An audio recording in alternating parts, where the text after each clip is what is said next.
The auditorium smells like fresh paint and expensive perfume. Stage lights turn everything below them into soft gold. I am standing backstage, pressing my nominee badge between my fingers like it might disappear if I let go. My name is printed in bold black letters, Adriana Cole, and every time I look at it, something warm moves through my chest. I have been working toward this night for 6 years. 6 years of early mornings, missed birthdays, and cold dinners eaten at my desk. 6 years of telling myself it would one day mean something. Now I am here, at the National Creative Arts Award ceremony, nominated in documentary filmmaking alongside 4 other names. I breathe slowly. Then I hear footsteps. I turn and see my mother. She is wearing a deep green dress, hair pinned up the way she does when she wants to look important. She leans close enough that I can smell her perfume. Then she whispers words that turn my warm chest cold. If you lose tonight, don't bother coming home. You've embarrassed us enough. She straightens up, smooths her dress, and walks away as if she said nothing. My father follows. He does not look at me. He nods, once, as if confirming something decided long ago. Before we continue with our story, please like and comment the time you are watching this story and also hit the subscribe button if you like stories like this. I watch them walk away and tell myself not to fall apart. Not here. Not now. The backstage hallway is full of people, assistants with clipboards, camera operators adjusting equipment, other nominees checking their reflections in small mirrors. No one notices that my hands are shaking. I press them flat against my thighs and breathe. My mother's words are still sitting in my ears like something stuck. Not good luck. Not we're proud of you. Just a threat dressed up in a quiet voice. And my father's single, slow nod said everything his silence always says, that he agrees with her, and he always agrees with her. I think about the drive here tonight. The 3 of us in the car, my father driving, my mother staring out the window, and me in the back with my nomination letter folded in my bag like a secret. Nobody spoke for 40 minutes. I had thought maybe tonight would be different. Maybe the nomination itself would soften something between us. But my mother's whisper reminded me, nothing is ever enough. Not yet. Maybe not ever. I close my eyes for 3 full seconds. Then a production assistant taps my shoulder and tells me it's almost time. I open my eyes, square my shoulders, and walk forward. The host introduces the evening with a warm voice that fills the whole auditorium. I peek through the curtain and find my family. My parents are in the 3rd row. I gave them my only 2 guest tickets. But my older brother, Nolan, is in the front row. The best seats in the house.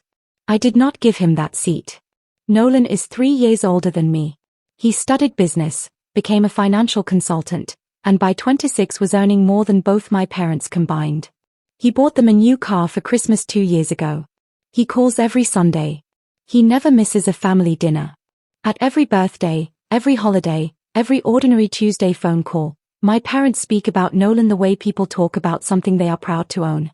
The host mentions his name briefly as part of a sponsorship acknowledgement. Nolan's firm co-sponsored one of the evening's side events. My mother straightens in her seat when she hears it. She touches my father's arm and smiles. A real smile. The kind she has never aimed at me. I let the curtain fall back into place and breathe through the familiar ache of that comparison, the one I have lived beside my whole life, like a shadow that moves whenever I do. I was 14 years old when I told my parents I wanted to make films. We were at dinner, the television low in the background, and I had just watched a documentary at school about a family of farmers losing their land. The way the camera stayed on the old man's hands while he talked. The way silence between his words said more than the words themselves. I put down my fork and said, I want to make films that tell real stories. My mother looked at me like I had spoken a language she didn't understand. My father laughed.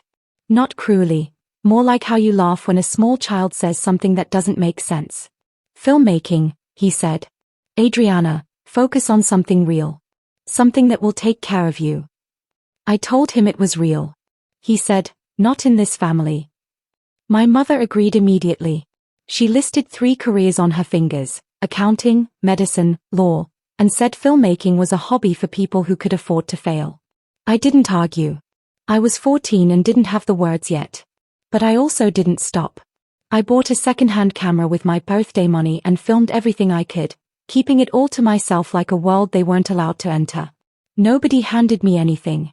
When I turned 18 and said I was applying to film school, my mother stopped speaking to me for 2 weeks. My father said he would not pay a single cent toward that nonsense. So I worked. I got a job at a grocery store after school. I applied for every scholarship I could find. I stayed up until 2 in the morning filling out forms and emailing professors I had never met. I got into a small film program on a partial scholarship and paid the rest myself. During my second year I took a second job, weekend shifts at a print shop, to afford equipment rental. I ate a lot of instant noodles. I wore the same sweaters all winter. My parents did not visit my campus once in 3 years. They did not call to ask how my films were going. Occasionally my mother would ask, on the phone, "Are you eating enough?" And I always said yes. When I graduated, they came to the ceremony, sat through it politely, and said almost nothing on the drive home. That year I made a short documentary that won a student award. I did not tell them about it. I had learned that their silence was easier to carry than their disappointment. The presenter steps to the microphone and reads the names of the 5 finalists in the documentary filmmaking category. The first name gets warm applause. The second, a nominee with a large online following, draws a cheer from the back. The third and fourth receive polite, measured responses. Then he reads my name, Adriana Cole, and something unexpected happens. The applause doesn't stop after a few polite seconds. It grows louder. Someone near the middle of the room stands. Then 2 more people. A wave of noise rises through the auditorium like something that had been waiting. I am watching from the side of the stage and my whole body goes still. My film, a documentary about street musicians who lost their performance spaces during a city redevelopment project, had been released quietly online 8 months ago. No publicist, no marketing budget, no connections. I had promoted it myself, 1 post at a time. Apparently it had reached more people than I knew. I sneak a glance toward the audience and find my parents. My mother's expression is difficult to read from this distance. My father looks confused, like the applause for my name is a mistake that someone should correct before it goes any further. During the short break before the main award categories, I find a quiet corner backstage near a half-empty water table. I am pouring myself a cup when footsteps approach. It's Nolan. My brother is wearing a dark grey suit that fits him perfectly. He puts his hands in his pockets and smiles, the kind of smile that doesn't offer anything, then steps closer. "Hey," he says. I say hey back and wait. He looks around to check that nobody is within earshot. "You shouldn't have come tonight," he says quietly. His voice is calm, almost friendly, like he's giving me advice I should feel grateful for. I don't respond. I wait for the rest. He looks down briefly, then back up. "You don't even know who you're up against." One of the other nominees has serious connections behind him. Real influence. "It's already decided, Adriana. Getting your hopes up now will only make things harder later." He says it like kindness. Like protection. I look at him for a long moment. I notice he does not ask about my film.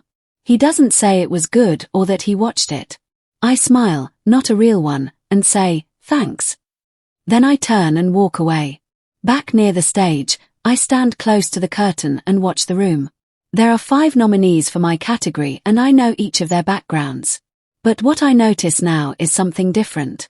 One of them, a man named Frederick Baum, is being treated differently from the rest of us. An usher guided him personally to his seat. 2 event organizers stopped to shake his hand before the ceremony began. A woman in a black blazer has checked on him twice in the last 30 minutes. I told myself earlier that he was simply well connected. Famous people get more attention at events. But now I watch as my parents, seated in the 3rd row, look toward Frederick Baum's section. And they relax. That is the only word for what happens to their bodies. My mother's shoulders drop. My father uncrosses his arms. They look toward him the way you look at something already settled, waiting for the public version of a story you have already read privately. My stomach tightens. I keep my face still and my breathing even, because I have learned over many years that stillness is the only armor that costs nothing. I stay at the curtain and I watch. I find a narrow space behind a tall equipment rack where I can hear conversations without being seen. I am not proud of this. I just need to think, and I cannot do that in the open right now. Two men are talking nearby. One holds a tablet and speaks in a low, hurried voice.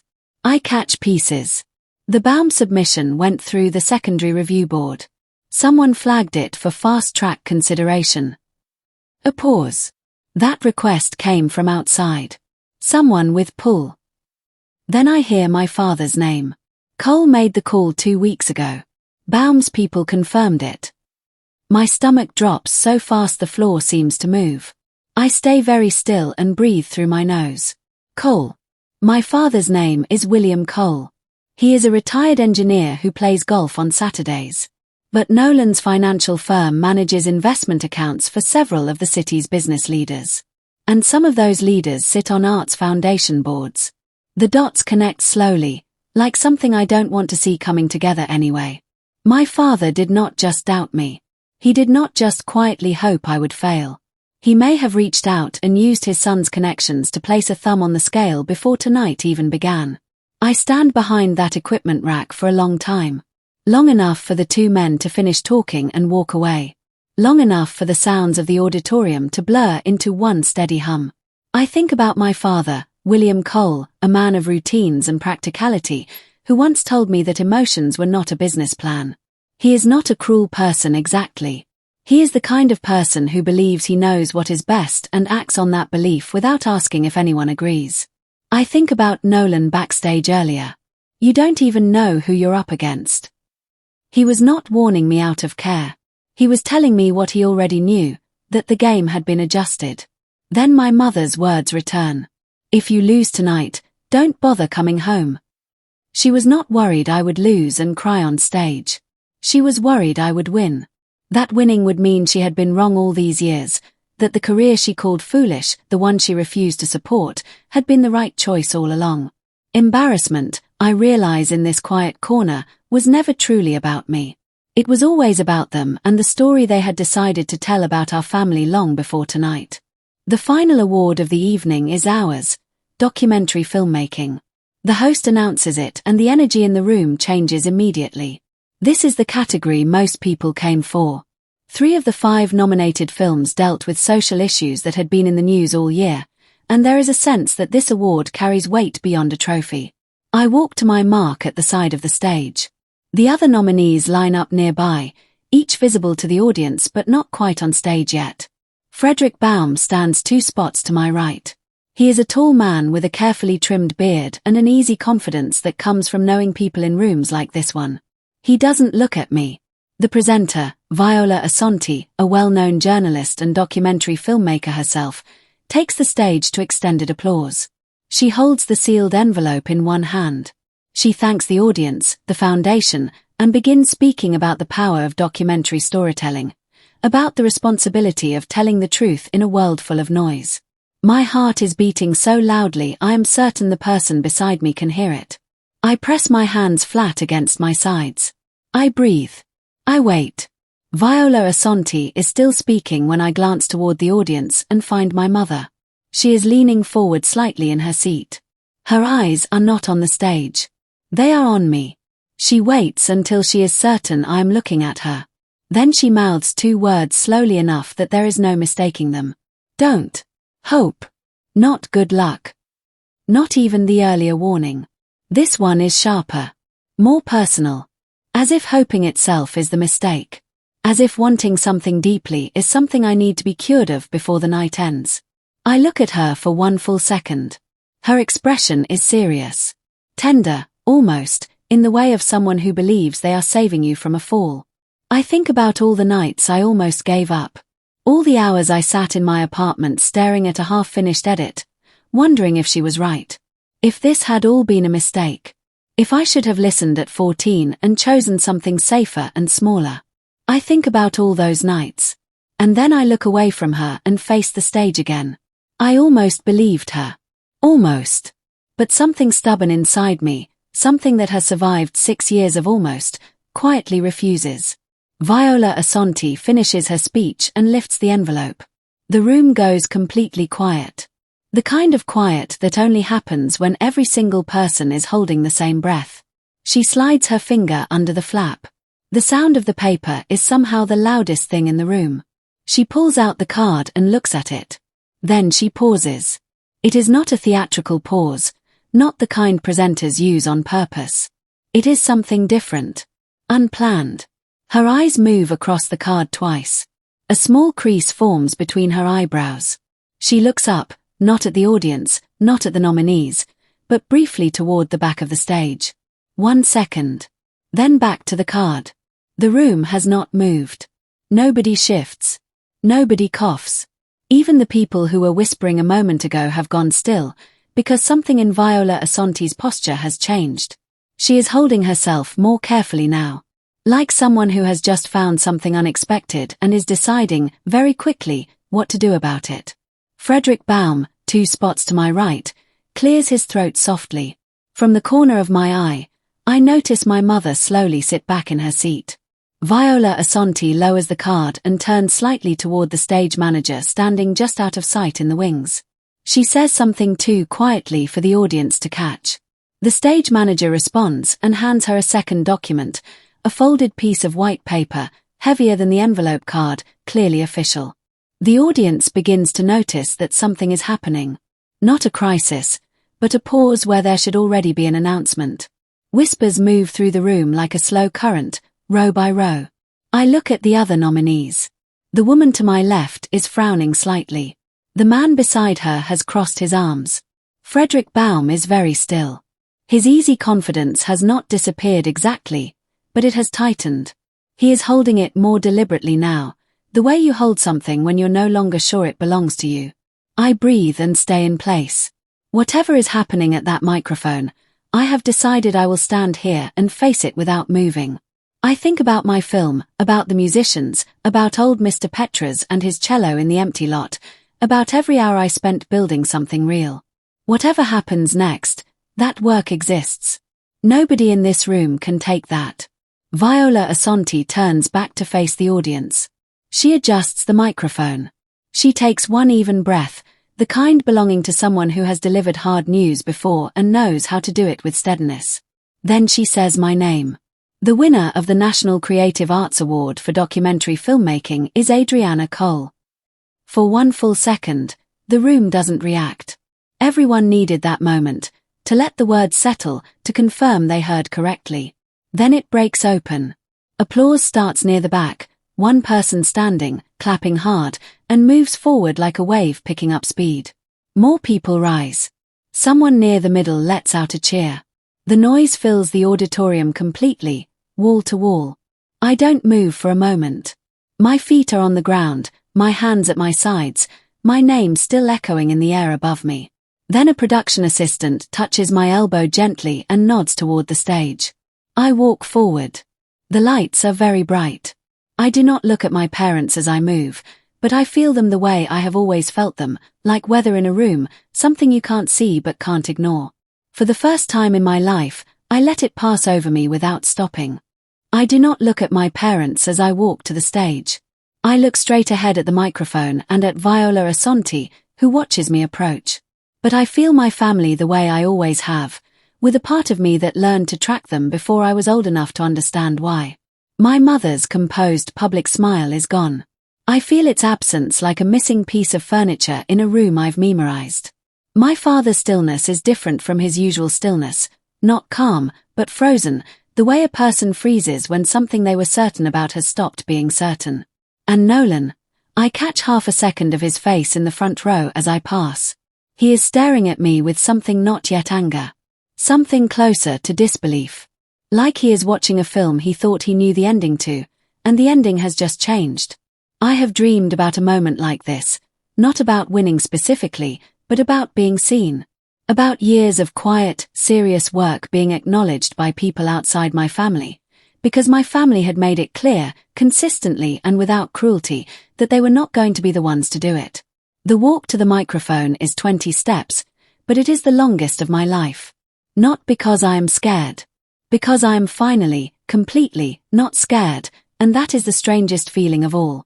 I had expected this moment to feel explosive. Triumphant. Like something bursting open.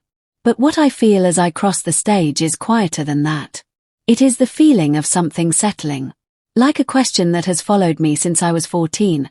Am I good enough? Was I right? Does this work matter? Has finally found its answer. Not loudly. Just firmly. Yes. I let myself look once at the whole room. All those people. Strangers who watched my film about Mr. Petras and the empty lot, who clapped for my name tonight with a warmth my own parents never gave me. I think about Mr. Petras. He kept playing after the building was gone. He said in our interview, "You don't stop for the building. You stop for yourself." And I'm not ready to stop. I am not ready to stop either. I reach the microphone. Viola Asante hands me the award. And then she leans in close and says quietly, so only I can hear, "There's something else you should know." Viola Asante keeps her voice low enough that only I can hear. She holds the folded white document the stage manager handed her and looks at me steadily. Before the final jury vote was submitted tonight, she says, the foundation received a formal complaint filed 3 days ago by a member of the documentary film community. She pauses, watching my face. I keep it still. The complaint alleged that outside pressure had been applied to influence the jury in this category, that someone used personal connections to push a particular nominee toward the result. She continues carefully. The foundation took it seriously and conducted an internal review over the past 72 hours. The jury vote was reconfirmed through an independent process. She opens the document slightly so I can see the foundation's letterhead and official seal at the top. The result you just heard is the verified, unaltered outcome. She refolds it. Her eyes are direct and steady. I'm going to address this publicly now, because transparency matters. I wanted you to hear it first. She holds my gaze. You won this honestly, Adriana. Whatever anyone tells you tonight, whatever version of this story gets told later, this result was completely and fairly yours. I nod once. My throat is too full for words. Viola Asante steps back to the microphone. The audience, quietly curious since her long pause over the envelope, settles immediately. She speaks clearly and without drama. She says the National Creative Arts Foundation takes the integrity of its process seriously. She says that prior to the ceremony, the foundation received information suggesting an outside party had attempted to apply pressure to the selection jury in the documentary filmmaking category. She says the foundation conducted an immediate review, that the jury's decision was confirmed to be fully independent, and that the foundation will follow up formally in the coming days. She does not name anyone. She does not raise her voice. She simply states the facts and moves forward. But the implication spreads through the room like water finding the lowest point. Quiet, thorough, reaching every corner. People begin looking at each other. Then at the nominees who didn't win. Then, slowly, some look toward the audience. I stand at the microphone holding my award and keep my face steady. I do not look at my family. But I feel the room shifting around me. 6 years of being told I was not serious, not talented, not worth supporting, and now the truth is sitting in the open. The whispers spread the way fire moves, starting small, then catching. People in the front rows begin turning to each other. Someone near the back stands for a better view. A woman 3 rows from the front leans across her neighbor and speaks quietly, and both of them go still and look in the same direction. I don't follow their gaze. I already know what they are realizing. My father's name is not famous. He is not someone most people here would recognize. But Nolan's firm is listed as a co-sponsor in the evening's program, and through his client network, Nolan Cole is connected to several arts foundation donors in this city. The line between my father's phone call and Frederick Baum's fast-track consideration is short, and now that Viola Asante has drawn attention to the space where that line lives, people are finding it on their own. The same people who looked past me in the lobby earlier are now watching me with different eyes. My mother is sitting very straight in her seat. Her hands are folded in her lap. Her face is still composed. But something behind her eyes has gone dark. The stillness of someone who has just realized the story they were controlling has moved permanently out of their reach. Earlier tonight, when I walked through the lobby with my parents, people looked past me. The way eyes moved over me and landed on Nolan, or simply on the next interesting person nearby. I was the daughter. The one nobody had heard of. The one who made a film nobody expected to matter. Now I am standing at this microphone with an award in my hands, and the same room is looking at me differently. An older gentleman in the fourth row, a filmmaker whose work I studied in school, gives me a slow, deliberate nod. A woman near the side aisle raises her program like a small salute. Two strangers are looking at me with open, warm expressions I am not used to receiving, especially not in a room full of people who understand what this award means. I have spent 6 years being invisible in the industry I was trying to enter. I know what it feels like to send emails and receive nothing back. To submit work and get a form rejection. To stand in a crowded room and have no one stop to ask what you're working on. This is not that. This is the opposite of that. I let myself feel it fully, because I owe myself that much. I lean toward the microphone. The room goes quiet, the deep, waiting kind. I look out at the audience and take one slow breath. I was told tonight that I was an embarrassment. My voice comes out steady. A few people shift. Others exchange glances. I continue. I've actually been told that for a long time. Not just tonight. 4 years. I pause, not for effect, just because I need a second. I think many people in this room know what that feeling is. Being told your work doesn't matter. Being told to choose something safer. Being told that what you love and what you're good at are two different things, and you should stop confusing them. The room is very still. But here is what I learned. I look down at the award, then back up. Embarrassment only has power if you let someone else's fear become your own fear. If you let their doubt live inside you until you can't tell whose voice it is anymore. I almost did that. More than once. I think about my mother's face from 20 minutes ago, the slow mouthing of those 2 words. Don't hope. I'm glad I didn't. I stop there. Clean and short. The applause that follows is not polite. It is real. I don't end with anger. I end with something that surprises me, gratitude. Not performed. Real. I want to thank the people who supported this film, I say. The musicians who let me into their lives for 8 months. Mr. Petras, who played his cello in an empty lot every Saturday morning because he said he wasn't ready to stop. A few people in the audience laugh softly, warmly. My editor Priya, who worked 3 weekends without asking for anything extra. The strangers online who shared the film and sent me messages I still reread when things get hard. I pause. And I want to thank the people who didn't support me. The room shifts. Not sarcastically. I mean it. The people who told me this wasn't realistic, they made me more certain. The people who said I wasn't ready, they made me prepare harder. The people who thought I would fail quietly, I take one breath, they didn't know that quiet failure is still practice. I look out one last time. I built this alone. Not because I wanted to, but because that's what was left after everything else was taken away. And that means I know exactly what I'm capable of. I step back from the microphone. The room rises. I walk off the stage slowly. Not as an exit. I am not that kind of person. My legs simply need a moment to remember what normal feels like. Viola Asante squeezes my arm as I pass and says well done in a way that means something larger than the award. A photographer catches me at the bottom of the stairs. I hold up the trophy and let him. Then I make my way toward the post-ceremony gathering. The first minutes are full of industry contacts, other nominees, and foundation staff. I speak warmly with all of them. Then I see my parents moving through the crowd toward me.